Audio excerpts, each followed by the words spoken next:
Hi friends, London is always fun, so I'm going to take you in this video to some of the more secret places that we visited in London, me and my friend, and I'm going to take you along for my shopping as well. And at the end of the video, I'm going to show you what I bought. So if you're ready, let's go to London.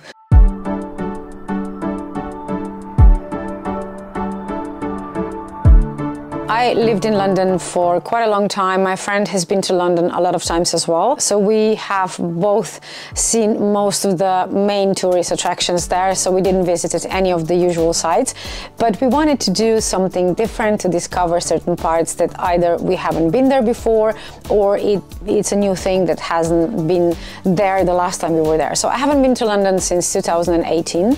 And the first thing I noticed since then was that London has actually gotten very clean. London was quite a dirty city. You could see a lot of kind of like papers and trash, you know, just blowing in the wind on the streets, even in nicer areas. And that I really did not like. And that changed. Definitely London is much more cleaner.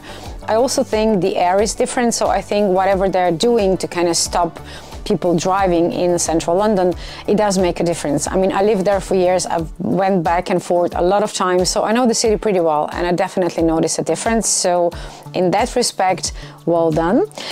We were there obviously out of the tourist season, so we were lucky. We didn't get caught in any of the lines. And the first thing that we did, I actually have been to this place before, but my friend wasn't, so I took her there. This is an old operating theatre. It is like an operating room in an old hospital. It's called St. Thomas's. And you can see how they used to perform operations like in 19th century, and you have this very old apothecary next to it as well, so it feels like you're visiting like Harry Potter's world in a way, and I really like that. This is in the attic. It's on the top floor of an old building, and it's a really cool place to visit. It's near London Bridge on the south side of the Thames. In our line of work, normal day is crazy day, and when it's not a normal day, it's double crazy. So this is how it usually goes when you work on TV, and you know, media world, it's never ending. It's not a 9-to-5 job, so it is quite a lot of stress as well. So when I heard that they have a dopamine land in London, I said yes, we are there in a New York minute, like we say, and it was really a lot of fun. I think we left for the rest of that day. We went in the morning. They opened at 10 and our slot was at 10. They have all these different rooms, and all of them are designed to bring out dopamine in you, that you feel happy, that you feel satisfied, relaxed, stress-free. And it worked. I mean, we had the best day afterwards. We were in there for like an hour, I think.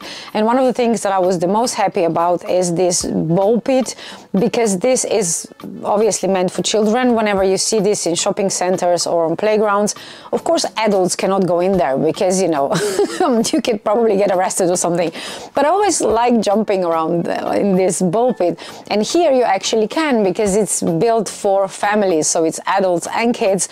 And I didn't feel like I'm not supposed to do that, and it was so much fun. So let the kid inside of us live, that's all I'm saying. So I had a lot of fun there.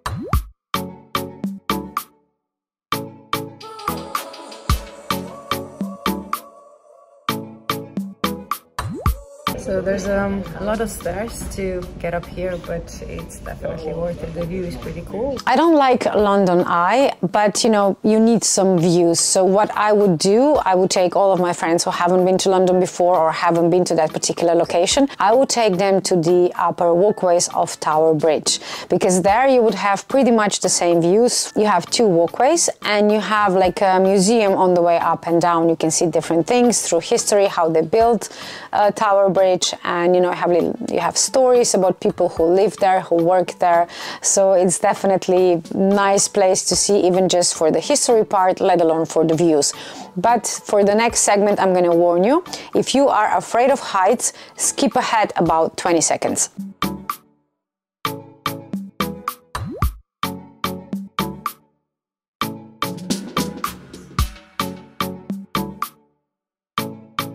On the upper walkways, on both of them, you have glass floors. so you can actually look at the traffic below. It was really cool to take photos there and just kind of look down on the bridge and all the traffic moving. It's a cool place to visit for sure in London. All good now, no more heights. So let's continue with our London days. The thing that changed after the last time I was in London was, of course, that Brexit happened and UK is not part of European Union anymore. So I had to be kind of mindful how I use my internet and a lot of other things that I was not used to being aware of while I'm in England, because before it didn't matter, it was the same as being at home. And that made our searching of certain locations a lot of fun because we didn't have internet. This is why I'm telling you this, because for the next segment of places that we visited, you actually do need internet. So we were in Covent Garden and there is a street that apparently influenced J.K. Rowling to use it as a base for Nocturne Alley, if you know your Harry Potter.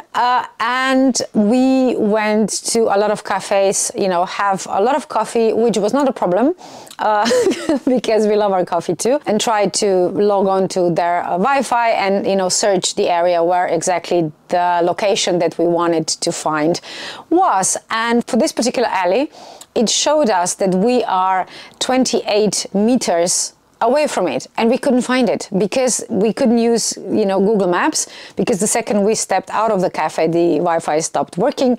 And this is not something that it's marked. You don't have signs. You just have to know where it is. And, you know, we did like screenshots and going left and right and just, you know, it took us, I think, like half an hour altogether. But we didn't want to give up because for us, looking for things, it's half the fun, not just finding them. And, you know, at the end, we managed to find it. It took us a while, but we managed to find it. And half of it was in roadwork. So they were rebuilding something on the building. It's not a long street anyway, but half of it was now covered in these building materials. So this is the only video we could make there. Otherwise, however you turn the camera, you could see the scaffolding and all the building materials. So, you know, it was still worth it. It was pretty much fun. And we felt like, you know, we are the only ones who know about this because there was no one there. It's definitely not one of those things that everybody knows where it is. The second location was also in Covent Garden, but on the other side. So this is not close to where the Harry Potter street is. And this is Neil's Yard. This is kind of a bit easier to find because if you're walking along the right street, you're going to see on one of the side alleys there's going to be like a sign, Neil's Yard. So this is slightly easier to find, but still at least you have to be on the right street in the right part of Covent Garden. This is definitely a place to go and see between May and September. We were there in February, so there were no flowers, no greenery. It still looked pretty cool, but the main point of this little courtyard is all the flowers. In the summer is amazing, and you have restaurants and little shops, and it's just very, very nice area of Covent Garden in London. But again, during the summer, we just wanted to see where it is, but I would not recommend. It's not really much to see there during winter time. The next thing we wanted to was to find Amy Winehouse statue without a map. So it's in Camden Town Market. This is the old stables of old London where they used to keep their horses before the cars arrived. It was really underground scene 20 years ago, but now it's very commercial. So it's not, before it was mostly for like punk items, punk stores. It's still like that, but it's very commercialized now. So it's still a cool place to go.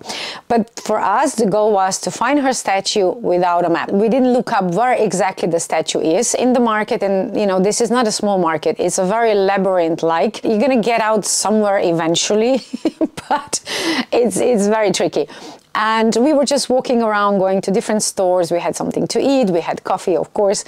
And then after a few hours of just wandering around, there she was. You know, that was our goal, to just find the statue without actually trying to memorize where to go in the market. So that was a fun day too. And another thing that was new since I was there last time was a Battersea Power Station shopping center. Now, this was an old electricity power plant, and they have been rebuilding it for years and years and years. And the reason why this is a very special shopping center is because it tried to kind of keep the old spirit. So you still have like Turbine Hall A, Turbine Hall B.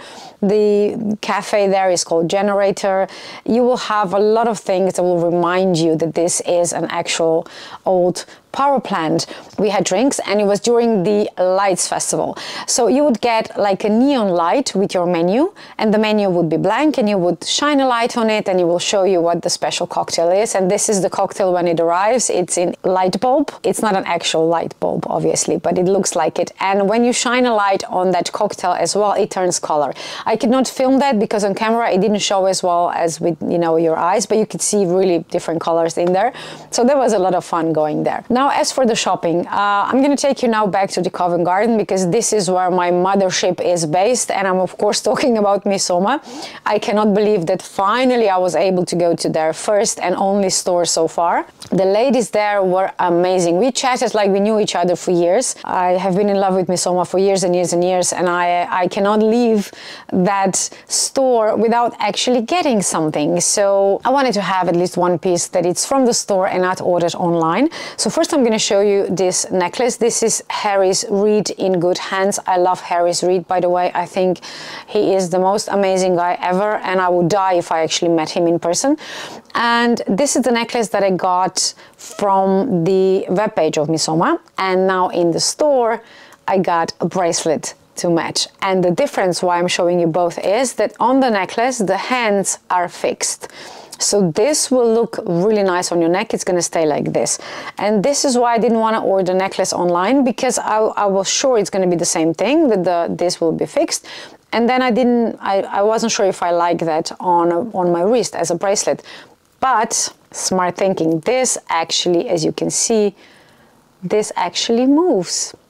So it will sit really nicely on your wrist. So this is the piece that I got from my mothership. The cropped sweater that I'm wearing now, I got in Camden Town Market, and I love it. It's very thick, and I like it because it's cropped. You can see it's very short, but I love the sleeves as well. One of the things that both of us usually do when we go to London is go to Natural History Museum. This is one of the pit stops that I always do.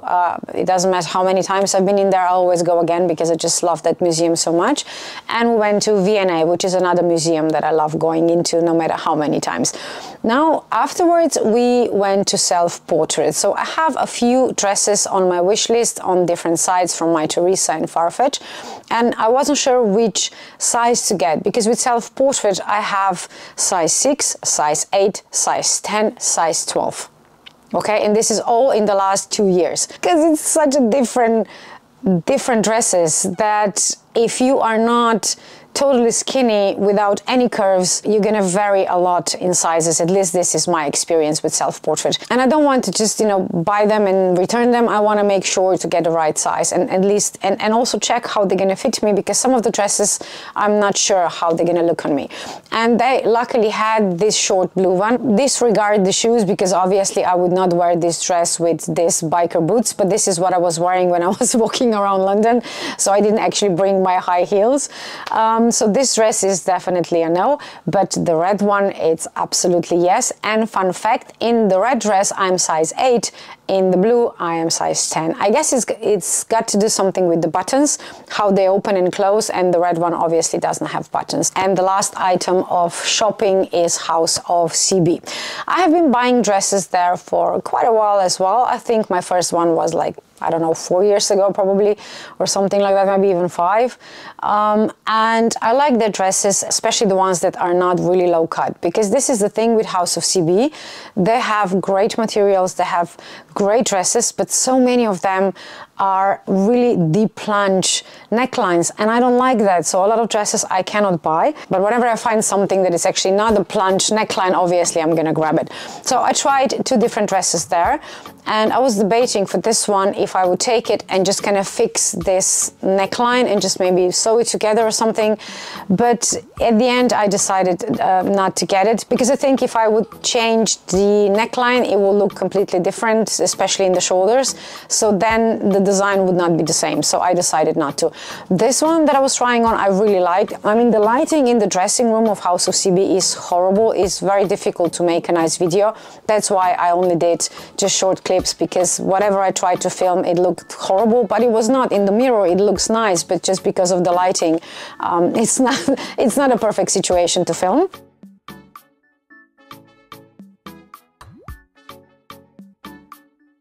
I just brought it back, so it's a bit wrinkly. I haven't steamed it yet because, you know, I haven't worn it yet. But the pockets on this one are actual pockets. They are not faux pockets, because I saw this dress online and I was pretty sure there are faux pockets. Nope, they are real, so I'm really happy.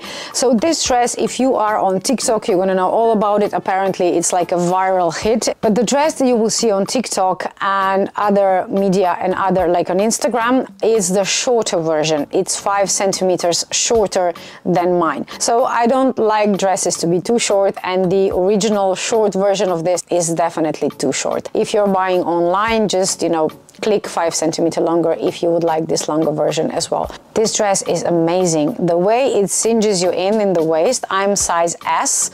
I think for the waist and hips part, I could actually go down to extra small, but then across the bust, I'm pretty sure it's not gonna fit. So I'm gonna be satisfied with S, and very happy with my new House of CB dress that I plan to wear during the winter with boots, and during the spring and fall, of course, with pumps. And I'm gonna finish with what we did on the last day. We wanted to find Temple Church.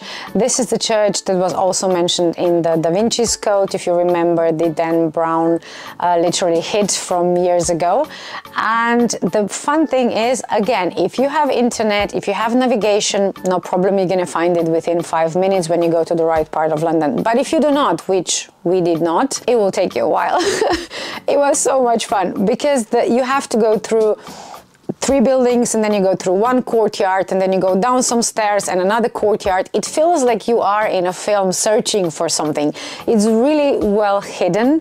There are a lot of this city high buildings around it. The church is actually hidden in the middle of all that. So if you don't know where it is, and if you don't have internet to find it, it will take you a while. But like I said before, for us, that was half the fun, so we didn't mind. And we were so happy when we finally found it. And, you know, it was definitely worth the visit. It's an interesting church, especially because it's a round church. And yeah, it was a fun thing to do. And then on the last evening, we went and have some drinks in Sky Gardens, which I'm pretty sure everybody knows. This is not like a secret thing. But I've never been there in the evening. And I think I actually prefer it in the evening because of the views of all the lights. So thank you for coming to London with me. I hope you've seen some nice things and did some nice shopping. Have a lovely day, and I will see you in the next video.